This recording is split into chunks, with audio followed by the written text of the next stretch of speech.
Hello my friends, thanks for coming by today. Today we are focusing on discoveries in mixed media. I'm going to make some fabric masterboards. This was quite a process and I learned a lot from it and it was a lot of fun. So if you have extra fabric, I have too much, I need to use it. So that's why I thought, you know what, let's make some masterboards and then let's cut that masterboard and let's make tags or journal covers. And you will find that in this video, I will be sharing that I take one of the masterboards and I cut it into 3 pieces. One piece is the perfect size as a journal cover. Topper, I guess is what we call it, a journal topper.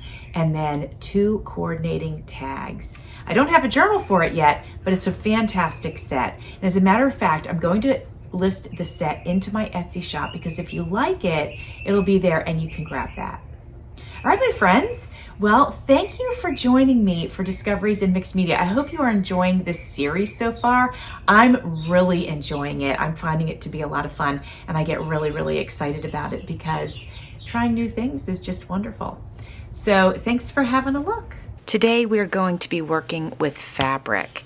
Just grab some scraps that you have. Most likely, if you're a crafter, you have some fabric laying around, or you might have 2 shirts that you don't wear anymore that you might want to use, or an old sheet. That's what these are. This is a vintage sheet from the probably 60s, maybe the 70s, but probably 60s. This is an old curtain. No, this was not a curtain. This was actually a pillow sham that I've cut and used most of it for a journal cover, and now I have these scraps left over. This is a vintage hanky that it's a scrap left over from a project that I did.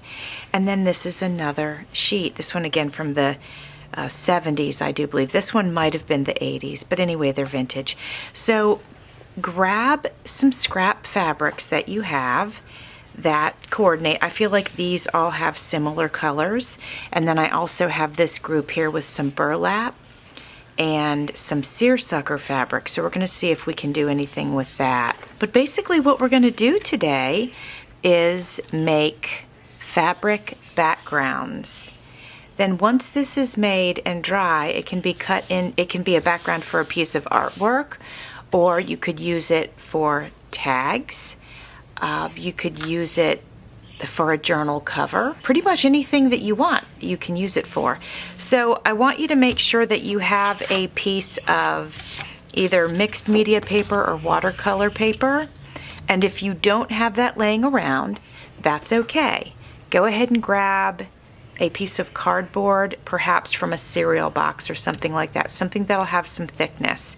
If you have mixed media paper, and you probably should if you want to follow along with this class, it will keep from, it can handle the moisture and it keeps from wrinkling, whereas other pieces of cardboards and things will wrinkle. But one thing you can do to try to help prevent some of that is to get some gesso. So you can always cover any piece of paper that you're going to work with that's going to be receiving some liquid with gesso. So that's an option. Today, we don't necessarily need gesso unless you want to cover your piece of cardboard with it. But I do have a piece of mixed media paper here, and what I'm going to be using today are my paper, my matte fluid medium, and my fabrics. Now the first thing I'm going to do with my fabrics is I'm going to tear them into strips. That's what I'm going to do. Now, because just before we get started, I'll tell you what the plan is. I'll cut this thinner, but I'm going to cut them into strips and then I'm going to lay the strips across the paper. You could lay them horizontal, you could go vertical, you could go whatever this way is, corner to corner. I know that must have a name, I just don't happen to know what that is. And that's what we're going to do. It's okay if it hangs over the edge. You can always trim it at the end. That is not a problem. Don't worry about that. Don't worry about if your length is too long. And if it's too short, you can always make up for it with another piece of fabric. So don't worry about that. We're just going to put this together. I think this is going to be a lot of fun. I have so many scraps of fabric that this is going to be a great way to use them up. So take them, and I like to tear. The reason I like to tear is because it's fast. It's way faster than cutting, and it does give a nice straight edge. So that's what I'm gonna do. I won't do all of my tearing on camera because it's loud, and you know, once you know how to tear fabric, I don't think you need to see me do all that. But I will give you guys a few pointers. When you choose your fabric, I can promise you that cotton tears better than anything, or even a cotton blend tears quite nicely. If you get into polyesters and things like that, they don't really tear as well. Now some will. If you can find the grain, don't try to tear against the grain. You got to go with the grain. And if you do that, then you'll be perfectly fine. So those are my pointers on your fabric as far as what we're doing today. All right, I'm going to go ahead and tear some, and then I'll meet you back here at the table. All right, my friends, I wanted to show you what I had ready. So I got 2 pieces out of the old hanky. I got about, I don't know, 4 pieces out of this one. The pretty neutral sort of flowers, I got a couple pieces. This one with the pink roses, I think I got 3. And then I got 4 out of the plaid. Now looking at these together, for me, for my eye, I think I'd like to omit this and put this on a different project, because I'm going to make several of these. So, and then this one I think I would rather have with something else and use these 3 because the colors work really nicely together. You will also need a brush today, and it can be a foam brush or it can be an artist's brush. Either way is fine. And I wanted to mention to you, if you don't have any matte medium, you can use Mod Podge. Most of you, my crafty friends, have a stash of Mod Podge or decoupage around, and you can use that. It will adhere your fabric to the paper. I wanted to mention to you about the Mod Podge and assure you that it does work. I used to create pictures with fabric and Mod Podge, scenes, and that's what I used. So I just wanted to reassure you that that is no problem. All right, so I think what I'm gonna do is I'm so excited about this, you guys. I'm just so excited about this project because I do love working with fabrics. All right, I am gonna start with adding the matte medium to my paper. You definitely want to add enough so that it grabs hold of your fabric.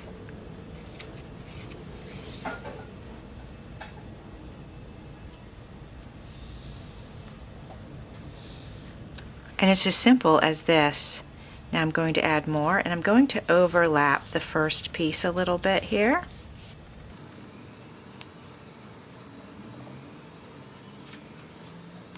I better add a little more. That's a pretty thick piece of fabric that I have here. If you hear a fire truck going outside, I have my windows open, and that is why. And don't worry, it is not coming to my house. We are all good here.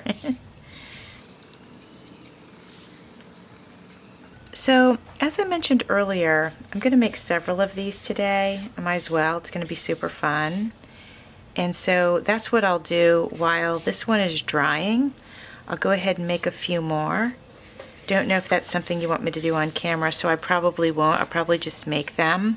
But I will definitely share with you my results of all of them before we cut them.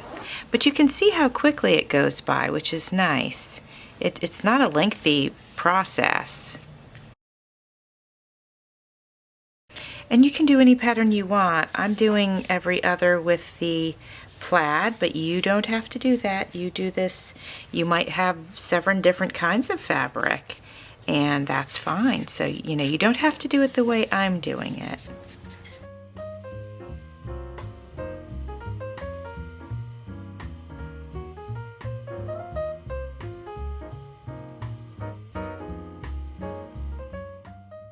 Once I'm done getting all of these on here, I am going to go over the whole sheet with the medium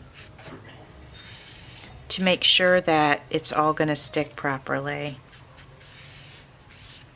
Because this, well, at least I'm not planning for this to be the background for a large piece of art. I'm planning on cutting it. So since I'm going to cut it, I definitely want to make sure that it adheres properly.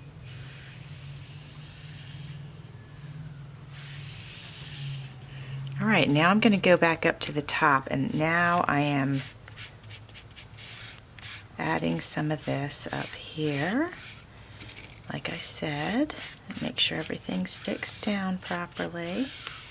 Let me know in the comments if you are able to do this project, and let me know if you're using Mod Podge or if you're using the matte medium. Oh, and I wanted to mention that if you don't create content typically, you are welcome to share your project over at my Facebook group, which is Creating with Jovi, Journals and Crafts, and I would love, love, love to see your mixed media makes. I think that would be just so fun to see what you're doing. I wanted to mention too, while I'm doing this part of it, I wanted to make sure that I mentioned to you that when I was trying to get my stash of fabrics up, I bought a lot of them at the thrift store. You can find them so inexpensive there. And it's always delightful to get vintage anything, really. And there's plenty of vintage fabrics.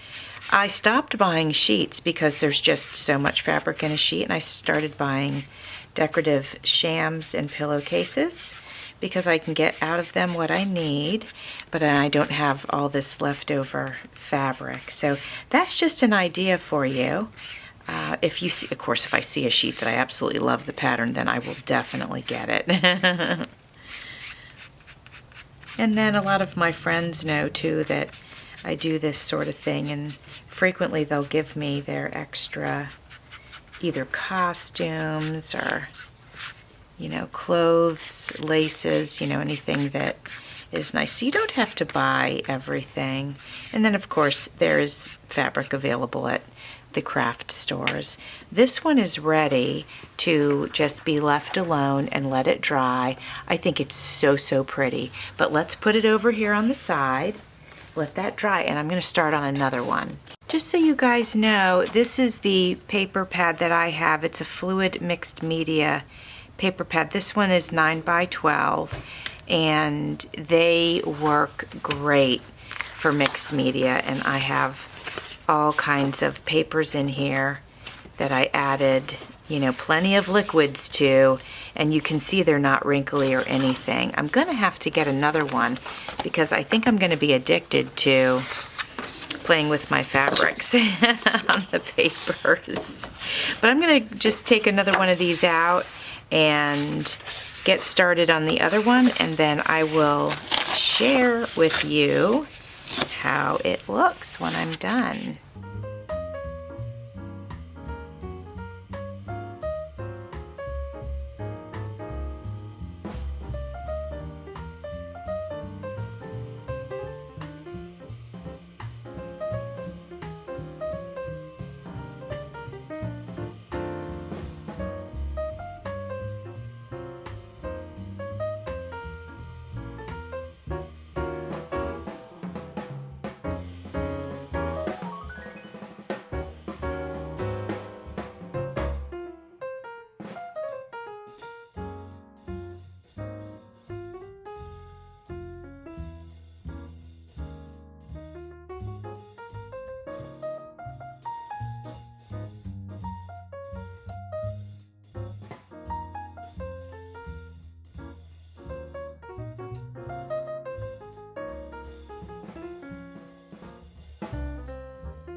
All right, my friends, it is not completely dry, but it's dry enough for me to move forward. So the first thing I'm going to do is flip it over and cut off the edges. Now if I want to, I can keep these little scraps for something. They are in a different state now. They're a little bit stiffer than they were before. They're kind of small. I don't know if I'll keep them, but it's a thought. I'll keep them for now. You can see here that we have a strip of paper here with no fabric on it, so I'm going to go ahead and cut that and get rid of it.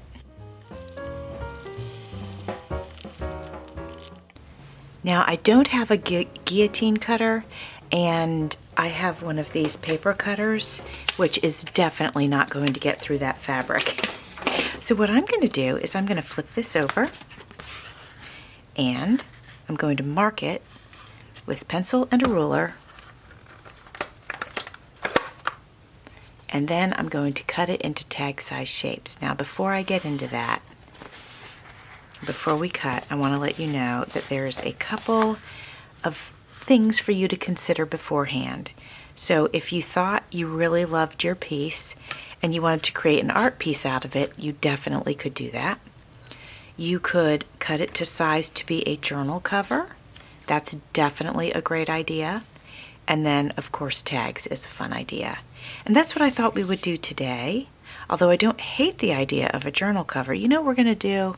I'm going to cut half of it off to be a journal cover, and then the rest we'll make 1 or 2 tags. We'll definitely get 1 tag, maybe 2.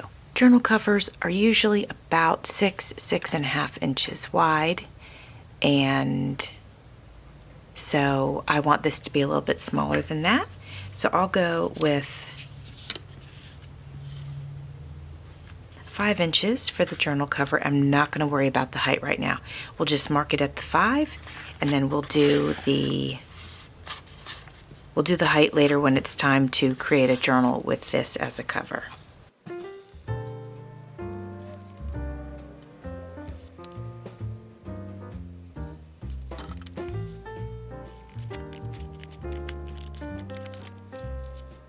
Love that.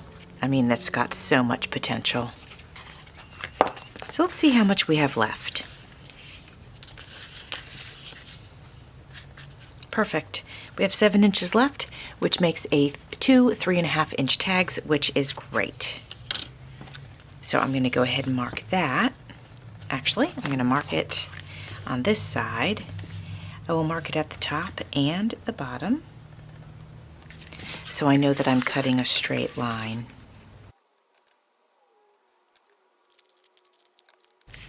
Now, tags are not typically this tall, so I'm going to cut the tops off or the bottoms off, and I will save those to use as either ATCs or pockets in a journal. They are 8 inches tall, and all we need is 6 inches for a tag. We don't even need that much. So 6 inches is going to put us right here. Yeah, I think that definitely makes a good pocket or a tag. We are going to go ahead and mark this at the 6 inch, and we're going to do it on both sides.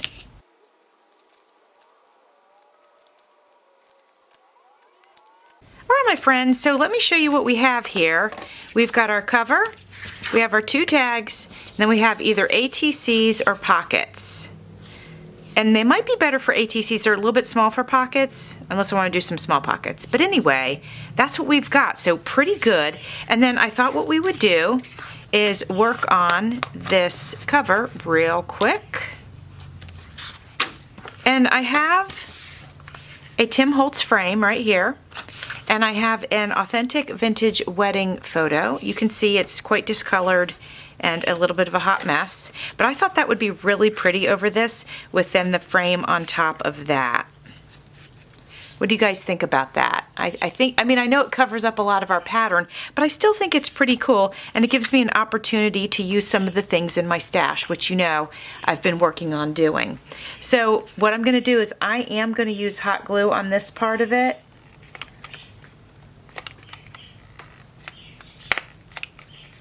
I wish I knew who these people were, because if I did, I would find them on Ancestry, or I'd find their families on Ancestry, and give them a copy of the photo, but there was no indicators on the photo of who they are. So instead of ending up in the trash, they can become a beautiful journal cover. How do you feel about that? It's a lot better than them ending up in the garbage can, I think. Oops. All right, now I'm going to go ahead and put the frame on. And I wonder, you know, I think what I'd like to do is actually go around the frame with a little bit of brown ink.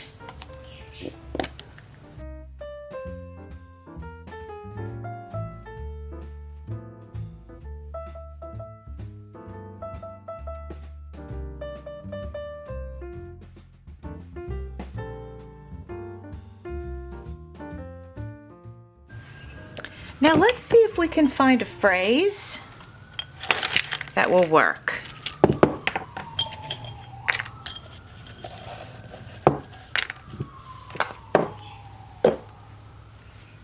Oh, story is good.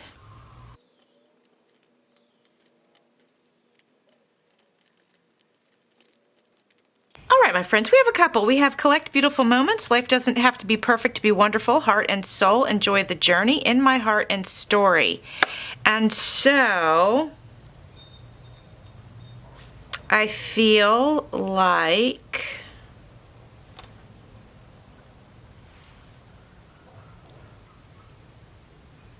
either story, collect beautiful moments, or life doesn't have to be perfect to be wonderful. I'm thinking one of those three. So let's decide where it's going to go. Probably down here. I think that looks kind of cool. So story fits perfect. And then we have this for collect beautiful moments. Oops, that could go right here in the center. So that works. And life doesn't have to be perfect to be wonderful. And they all work in their own way. Let's see. All right, I'll put story over here, although I do like that.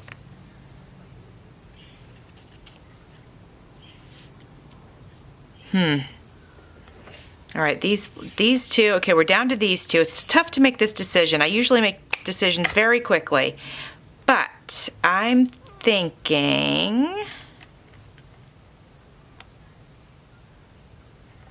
there's collect beautiful moments, which I love. That's fantastic.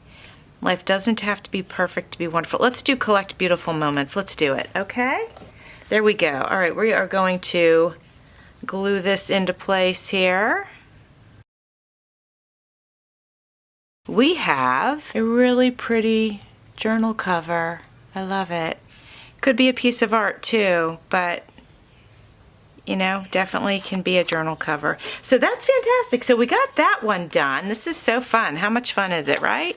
And then we have two tags. I wish I could go in with my corner rounder and cut these corners, but there's no way that that is going to happen. If I was brave, I would use my scissors, but I don't know if I'm that brave. So I'll deal with that later if it really is something that I want to do. But let's go ahead and get these decorated. I have this beautiful vintage photograph. It's absolutely stunning. There is no name on it. So I'm going to go ahead and put this on the tag. Gosh, I almost hate to use it, but you know, I can't keep everything, right, my friends? So it's going on the tag.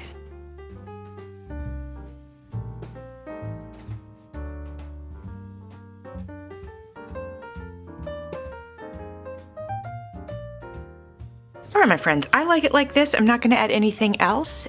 When I pop it into a journal, if I need to add something to tie things together, I will. But I really like it as is. I think it's beautiful. We have one more to go. Let's bring this over here. Maybe we'll do something a little bit different. I didn't know if these colors would work well. I really do love the way we're using the photographs and everything. But I just thought we would try some things on just to see if we could come up with something a little bit different. Ooh, now that's looking pretty neat. What could I put behind it? Let's see.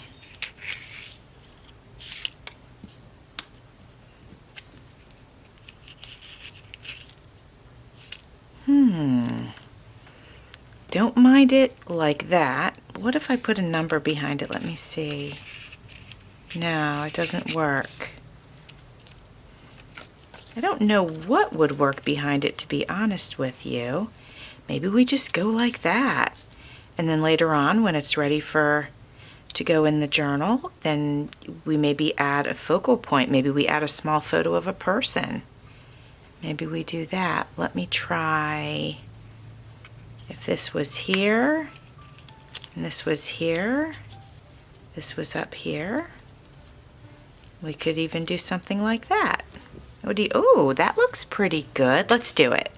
Let's commit to that. Let me see if there's a name on the back. No, to Billy, a real nice guy, but Billy doesn't have a last name here, so I can't research him. So we'll go ahead and add Billy to this. Great. Okay, so the frame is first. Let me get some glue on that. I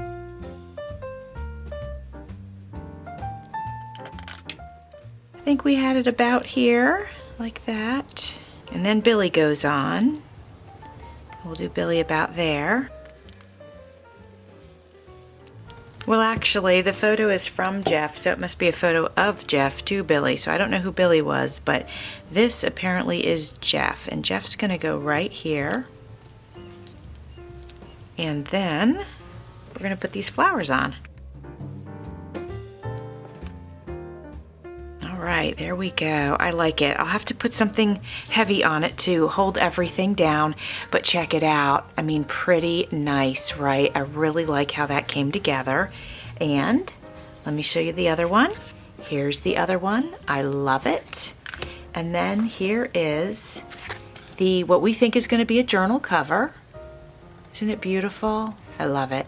Anyway, friends, thank you so much for joining me today. There's a ton of ways to work with fabric. This was just one of the many, but I hope you enjoyed it. I will probably do several videos working with fabric in different ways. Thanks for watching. See you soon.